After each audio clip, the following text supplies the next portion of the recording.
Sukkur Multan motor وے چھوٹی گاڑیوں کے لیے کھول دیا گیا۔ ملتان تک کا سفر 3.5 گھنٹے میں طے ہوگا۔ سکھر سے رپورٹ کر رہے ہیں سی ٹی این نیوز کے بیورو چیف سید نصیر حسین زیدی۔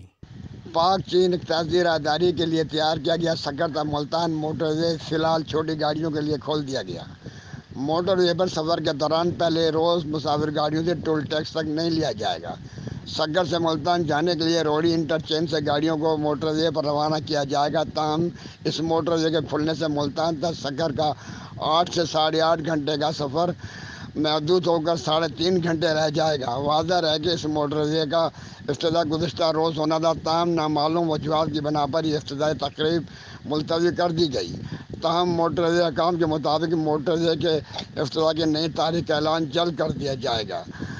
کیمرہ مین شاہزیب کے ساتھ Syed Naseer Hussain Zaidi, bureau chief C T N news Sukkur.